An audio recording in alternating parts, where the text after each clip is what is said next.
I think that that combination is the foundation for transformations in the paradigms of thinking of people, which open their minds to new ideas. So the typical elitist concept is that you need to engage in a certain amount of studying before you can speak on a subject. And therefore they bring in the experts to whom you're supposed to bow down because they're labeled as experts. And then you're not supposed to have an opinion on fundamental questions which may affect your livelihood or human organization because someone's an expert and knows so much better than you, having got a number of letters behind his name or been identified as an expert.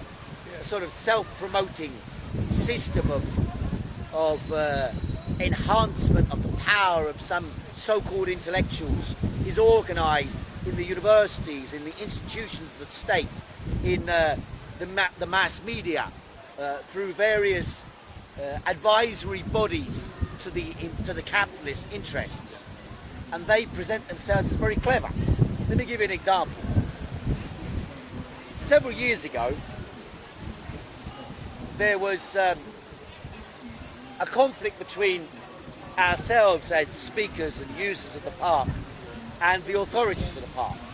What it was they brought a merry-go-round into Hyde Park, and a number of us organised an event to protest against a merry-go-round being in Hyde Park. The authorities decided to try and pacify the discontent that might focus around Speaker's Corner by agreeing to lower the noise level of the merry-go-round. We said it was a thin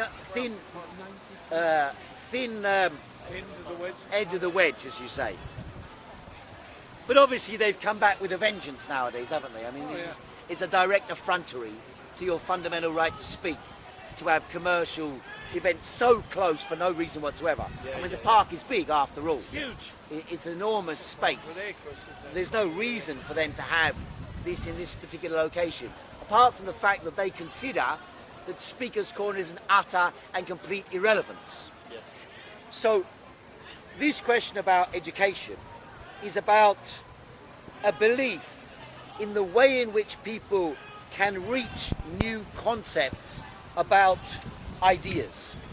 So I believe that what we've seen in the last months in Tahrir Square, in Tunisia, in Spain in the last few days, is an explosion of awakening of the necessity to organize as a mass force in order to bring about changes in consciousness and changes in action.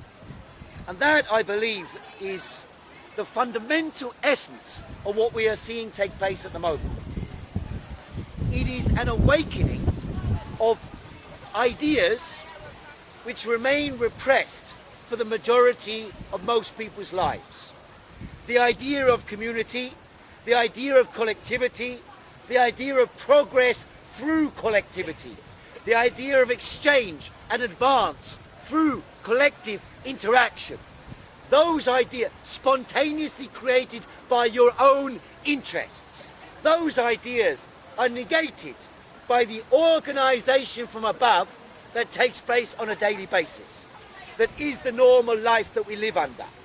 Normally, society is organized from above. Your employer tells you what to do at work. Your teachers tell you what to do at school. The managers tell people how to organize the work. The politicians tell you how society should function and organize. As a consequence of that, there's an utter impotence, most of the time, within the majority of the population. And that can only be broken by a surge of action. There are always people who are willing to engage in politics. Small numbers. And generally people ignore them. That's why they're known the ultra-left or small little revolutionary groups or troublemakers or Greens or whatever it would be. Small, like the lady here comes here, organises. How long have you been coming here? 4 or 5 weeks, isn't it? 4 or 5 weeks. Why do you keep coming? Because now you're getting some interaction about something you feel is dear to you, isn't it? The disgusting stupidity which was represented by the royal wedding, by all the hullabaloo, of all the grandeur of the elite organising their great event to celebrate their history, their background, their tradition, and present it as something that's something to do with us, that is dear to our hearts, that we can be happy about, that helps all of us to be good, to feel good. That idiocy which dominated society a few weeks ago, not only in Britain, but it spread all around the world. A certain mental idiocy spread around the planet like a virus within the minds of people, because it was a gigantic hullabaloo organised from above to represent the old order, power, authority, tradition. And supposedly, and no doubt it's also true, many people's sentiments are mobilised by that. How could they not be? After all it takes is to have a screen in front of you and have a dark street, a woman walking down it, hearing the footsteps, step, step, step, and then the sound of a violin going dun, dun, dun, dun, dun, dun, and you feel scared.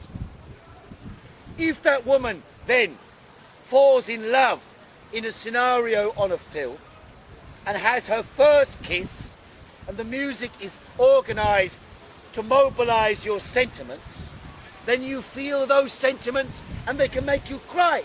It's the nature of modern manipulation of sentiment and emotion that they're able to organise and manipulate the psychology of the masses by simple, primitive means.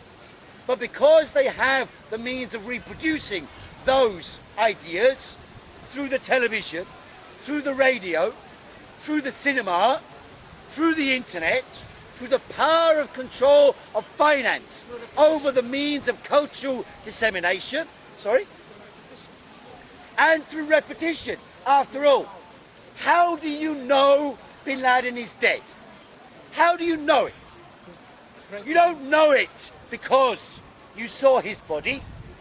You don't know it because you were shown DNA.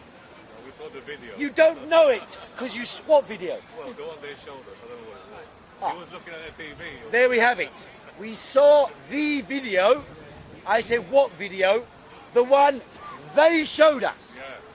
So in other words, your opinion is not for about such a big event. The most evil man, so he was defined, in the whole of human history, annihilated. Nonsense. Hitler? What was Hitler compared with Bin Laden? Pussycat. A pussycat, exactly. Okay, one of the most evil men in human history, an amendment and adjustment has just taken place. You can rewind, delete, cut, re-edit, repost it. We will do that later on. And in that way, by telling you that this is fact, you're supposed to believe it. The beauty about what happened with the Bin Laden story was precisely that. First of all, I thought to myself, I need to expose the fact that there has been no evidence presented. So I wrote an article that was published that stated, it was called The Strange Death of Osama Bin Laden. It was quite a popular article on the internet. Then it occurred to me that actually the entire point was that they don't need to show you any evidence. They just need to claim that it's true. That's the point. The authority of the rulers needs to be reinforced. That's why they didn't present the evidence. It's about showing that they are right. Trust us. This is good. Believe us. We tell the truth honestly. Now, there are problems, of course. The story sometimes breaks down. I mean, look at this guy. Head of the IMF until last week. Dominic Strauss-Kahn. Now, I don't know what he did in the hotel room, but from what I hear, he grabbed a maid who wandered into the room and forced her to take his semen in her mouth. Forced her. Now, this is a man, a multi-millionaire, who can hire a prostitute any moment he wants. He did a few times. But instead of doing that, he grabs someone who wanders in the room. When someone goes for an interview with him, he grabs them and tries to rape them. This is what has been alleged by one He's of just the, the man we by the need to run journalists. the IMF. Now you ask yourself, is this an analogy for the way in which the IMF operates? Yes. They go all around the world. Fucking This is everybody what Joseph Stiglitz said. Used to be head of the World Bank. They go all around the world with a sheet of paper made up on a template.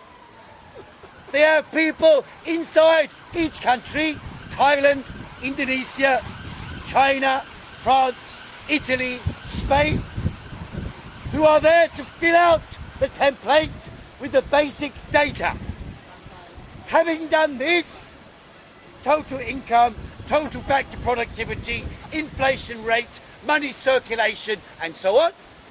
Having entered this data, they press a button and the result is cut pensions, cut social services, reduce the welfare state, cut the healthcare service, reduce money spent on education. This is the net result in every single country. So when Dominic Strauss-Kahn landed in Indonesia, in Thailand, in France, in Germany, in Spain, in Greece, he was supposed to be in Greece last week. Pity the maid who doesn't get his service. And he would arrive in Greece, or in Spain, or in France, or in Indonesia, or Ecuador, and he would have the same formula he would present. What did the formula say? It says, the IMF would like to rape your country. To rape your country and deposit its income in your face. That's exactly what Dominic Strauss-Kahn did as a profession until he landed in prison last week. And line up your hotel mates for $1 per seaman. Yes, but the whole society is shat on by these people. The whole society. At Speaker's Corner earlier today, I made a protest about this event in the park. What is this event? Is it Speaker's Corner? I'm sure you came, many of you came here on a tourist bus. And they said, oh, there's Speaker's Corner, where anyone can get up and speak. In reality, this is not Speaker's Corner. The entire area here, including every single square millimetre occupied by those corporations over there, is Speaker's Corner. And yet, the government thinks, because the government have to give them permission, the government thinks, who cares? No one gives a shit if some religious maniacs or some political fundamentalists stand up at Speaker's Corner and speak. Who gives a shit? No one. No one gives a damn if someone gets up and speaks. But you will discover, and they will discover, as they are now discovering in Spain, and they discovered in Tunisia and in Egypt and elsewhere in North Africa, in the Middle East in the last few months. They will discover that there is an awareness underground, concealed, which explodes at the slightest organisational power. That's what happened in Spain. Some young kids, they get together on the internet They say, let's demonstrate. And it catches the moment. Suddenly, 150,000 people are on a demonstration last week, all across the country. Now, millions of people in Spain, not in the Middle East, not under the dictatorship of the Tunisian dictators or the Egyptian dictators, but in the so-called democracies of Spain. Then it will be Italy and Greece and Portugal. It will follow there as sure as night follows day. Why will it follow? Because we live in an era in which the interests of the majority in society, in the so-called democratic countries, are utterly and completely ignored. Utterly and completely ignored. The institutions supposed to represent us, from the trade unions to local government to the political parties of the left and the right and the centre, all actually do not represent us. They do not stand up for our interests. They do not defend our rights. They do not protect our interests. What about the union? Nor do they. Nor do they. That's what I said. Brendan Barber. He's not even elected by the people. He's not even elected by trade union members. He's selected by Transport House, who pick people who will represent the interests of the bureaucracy of the trade unions, all on incomes of 50, 100,000, 200,000 pounds a year, to go and discuss with the employers and make deals with them so they can stuff their pockets and maintain social stability. That's the reality of what the trade unions do in Britain.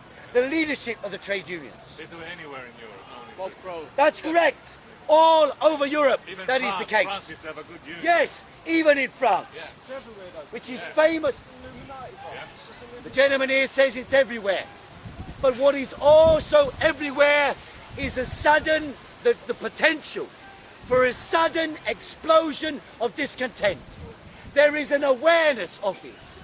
Underneath the surface, even the most loyal conservative or the most loyal PP voter in Spain or the most loyal supporter of Sarkozy in France, even they, if they are ordinary people making a living out of work or pensioners or students or unemployed, they all recognise that there is a universal and global crisis of representation, a universal and global crisis of democracy. The institutions that are supposed to represent the people do not represent the people. The structures which are supposed to be democratic are not democratic. And actually the entire core running society, and this is not an allegation I'm making, it is an empirical fact that power in society is not wielded by the people, it's not wielded by democracy, it's not decided by the people's votes, it's decided by banks and those who run the banks. They decide what happens in society. They decide on the cutbacks. They decide the governments that remain in power or don't. They decide the interests represented in Parliament, in local government. They decide even the bloody football teams that are supposed to entertain us. The billionaires and the bankers control the entire society. We live under a dictatorship. Yes, a dictatorship of the interests of finance. That is why 2 years ago, when the entire global financial system was on the edge of collapse, rather than seizing the banks and making them public banks, governments around the world promised to save the banks in order to maintain the bonuses of the billionaires and crooks who brought the world to the edge of catastrophe in the first place. Then they turned round and ran a media campaign, which they financed, They organised, they manipulated, and told the world's population that there is only one possible policy that can be carried out, and that is to make the workers, the pensioners, the young people, they must pay for the banking crisis. That's what they've done. 12.5 million US dollars transferred from the public, you and me and our children and children's children, to the banks and the businesses to protect their interests. And then they claim that they're defending us, that there's no alternative. It is a lie. There is an alternative, but the only way to realise what that alternative is the type of mobilisation we saw begin in Tunisia, spread to Egypt, and has now reached the heart of Europe in Spain. And it will spread all across the Mediterranean in the next few weeks. Just you watch. Just you mark my words. I explained in December what happened in Tunisia will spread. And it did spread because common conditions and common circumstances and common interests lead to this explosion of discontent, to find an avenue and an expression. Why do you think that in Tunisia, in Egypt, in Bahrain, in Libya, in Syria, in Yemen, in Spain, in Greece, in Italy, and it will be in France and in Germany and eventually in Britain? Why do you think they seized the main squares? Why? Why the main squares? What is the psychological meaning of seizing the main square? It is an expression of the will of the people to say, we wish to control our lives. Our lives, not the lives of billionaires. 225 billionaires today own more wealth than half of the entire planet. Half of the planet. It would only cost 80 billion pounds to provide clean water and education, basic education, for the entire population of the world. And yet for lack of clean water, 6 million people every year die. For 80 billion. 80 billion. This is less than the total wealth in the surrounding 5 or 10 streets. That's the reality. And yet everything is done to retain and expand the wealth of billionaires and their hangers-on. Like the oil. What about the oil? Look what they're doing to the oil. Gentleman here says, look what they're doing to the oil. Yeah. Oil has always been a battleground which the ruling classes and their representatives, with their armies, with their bombs, with their tanks, with their laser-guided missiles, they use them to grab control of the material, natural resources and human resources in the planet. That's why France We are, it's not the oil, we as human beings, we are the goose that lays the golden egg. We are the people who produce their entire wealth. That is why they live in fear of these revolutionary upheavals that we are seeing across the Middle East and now entering Europe. They barely reported what was happening in Spain until it became impossible to hide. Impossible to say. 24, Tunisia's a long way away. But there are hundreds of thousands of British, French and Germans in Spain now. Many of you will know people on holiday there now. And when they come back, they will have been infected with a germ of a disease. And that disease is a good disease. It's a protective disease. It's a strong disease. It strengthens us and enables us to change the world we are living in. Only by mass revolutionary action can people awaken as to their commonality, shake off years and decades of stupidity which is imposed upon us, inculcated into us, force-fed into us, and which even our parents, brothers and sisters and ourselves reproduce. All the shit they feed you, day in, day out, gradually wears you down and fills your mind with crap. And it takes revolutionary upheaval to allow you to look at yourself and your collective community around you in the mirror. And then when you look in that mirror, you're able to bring about revolutionary change. That is what has happened in Spain. That is what has happened in Egypt. That is what has happened in Tunisia and elsewhere in the Middle East. And they barely report it. Not only is there been an awakening in the Middle East, North Africa, and now in Spain, but also even in the United States of America, in Wisconsin, only a couple of months ago, in freezing conditions, in pouring snow, hundreds of thousands of people took to the streets against the cuts, being imposed on them in the name of austerity. For what? To serve the interests of the bankers and plunderers who are on a global investment strike, to enrich themselves, the stock market traders, the financiers, in a word, an army of parasites who live on the backs of humanity and off the backs of humanity. That entire system is an outdated, anarchic, idiotic system of organising human society. Humanity knows better. Human beings can organise better. We should take control of the banks and make them serve the interests of the public.